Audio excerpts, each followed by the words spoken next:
Hello বন্ধুরা, কেমন আছো তোমরা সবাই? কলেজ লাইফস্টাইল একটি নতুন ব্লগে তোমাদের সবাইকে স্বাগত। সকাল সকাল উঠে পড়েছি। আমার এদিকে বাসি কাজ সমস্ত কিছু সারা হয়ে গেছে। এদিকে মেয়ে আর মেয়ের বাবা ঘুমাচ্ছে, আর আমি এখন চলে যাব রান্নাঘরে। রান্নাবান্না করতে হবে। তো চলো যাই রান্নাঘরে। এই দেখো রান্নাঘরে চলে এসেছি, আর আমি এখন জানলাটা খুলে নেব। তো দেখো বাইরের ওয়েদারটা বেশ ভালোই আজকে, খুব রোদ টোদ নেই। তো চলো রান্নাবান্না করে নিই, তারপরে আসছি তোমাদের সাথে কথা বলতে। তো এই যে মাছ ভিজিয়ে রেখেছি, তো চলো রান্না টান্না করে আসি, তারপরে আবার কথা হচ্ছে। তো এই দেখো আমার রান্নাবান্না সমস্ত কিছু হয়ে গেছে। ও আবার একটু বাজারে গেছে, কি আনবে জানি না, গেছে বাজারে। বললো যাই একটু বাজার থেকে ঘুরে আসি। আমার এদিকে সমস্ত রান্না টান্না হয়ে গেছে, ওর টিফিনে হয়ে গেছে। তো ওরা দুজন নেই, আমি ভাবলাম এই ফাঁকে তাহলে আমি বিছানাটা গুছিয়ে ফেলি, কারণ ওরা থাকলে তখন আর বিছানাটা গুছানো হয় না, অগোছালো হয়ে পড়ে থাকে। মেয়েকে খাওয়ানো দাওয়ানো হয়, তারপরে মেয়েকে ব্রাশ ট্রাশ করিয়ে দিয়েছি, দিয়ে তারপরে বাবার সাথে গেল বাজারে। তো এই এখন বাকি সমস্ত কিছু কাজ করব। এখন অনেক কাজ বাকি, বিছানা গোছাবো, রান্নাঘর পরিষ্কার করব, মেয়েকে খাওয়াবো, ঘর দর ঝাড় দেবো, মানে যা হয় সংসারের কাজ আর কি। তারপরেও মানে এত কিছু সকাল থেকে ঘুম থেকে উঠে, সেই ভোর 6টা থেকে উঠা থেকে শুরু করে সেই যে শুরু হয় সংসারের কাজ, আর শেষ হয় গিয়ে সেই রাতে ঘুমাতে যাওয়ার আগে পর্যন্ত কাজ। মেয়েদের সংসারে কাজের কোনো শেষ হয় না, কাজ করতেই থাকে। আর যাদের ঘরে ছোট বাচ্চা আছে তাদের আরও কাজের পরিমাণটা একটু বেশি হয়ে যায়। তার কারণ ছোট্ট বাচ্চা যাদের ঘরে আছে, বাচ্চাকে খাওয়ানো, শুশু করানো, পটি করছে, এই ঘুম পাড়াতে হবে, টাইমে স্নান করাতে হবে, মানে তার পেছনে আরও কাজটা দ্বিগুণ হয়ে যায়। যেখানে বড় একটা বাচ্চাকে কি ও একা একা খেয়ে নিতে পারবে, একা একা ঘুমিয়ে পড়তে পারবে, সেই সময়টা তোমার ওর পেছনে নষ্ট হয় না। কিন্তু যাদের ঘরে ছোট বাচ্চা আছে তাদের কাজের পরিমাণটা অনেকটা বেশি বেড়ে যায়। তো তারপরেও সারাদিন খাটাখাটনি করার পরেও যখন শুনতে হয় সারাদিন তুমি বসে থাকো, সারাদিন তুমি ফোন ঘাঁটো, তখন না খুব কষ্ট হয়।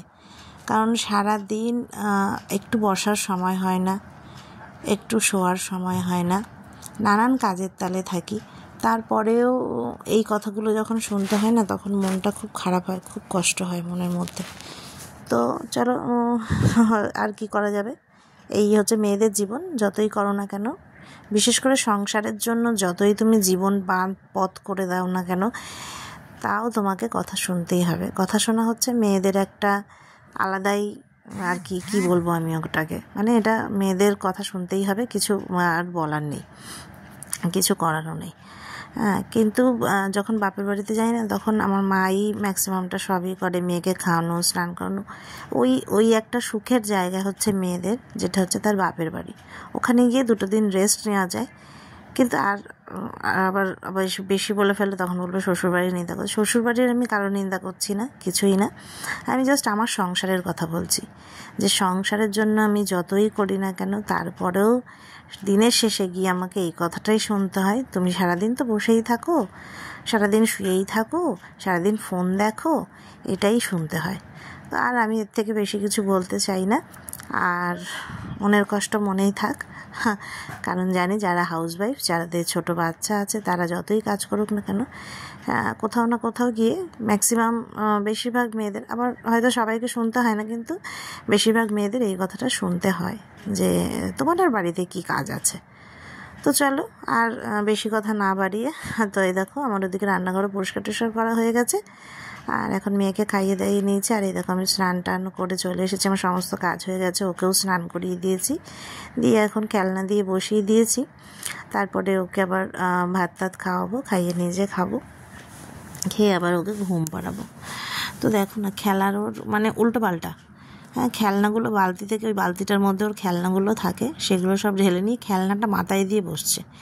আবার ওই ইয়েটা না মানে হ্যান্ডেলটা না আটকে যায়, তাও শিক্ষা হয় না। মানে বাচ্চাদের আর কি যেটা বারণ করবে সেটা আরও বেশি করে যায়। আমি আমার দিকে তাকাচ্ছে কেন, আমি বারণ করছি ওটা মাথায় দিও না, মাথায় দিও না, তো ওটাই মাথায় দিচ্ছে। বাই চান্স যদি আটকে যায় তখন আবার সমস্যা, ব্যথা ট্যাথা পাবে। তো এ দেখো ওকে খাওয়ানো হয়ে গেছে, তো চলো এখন আমি খেয়ে নিই।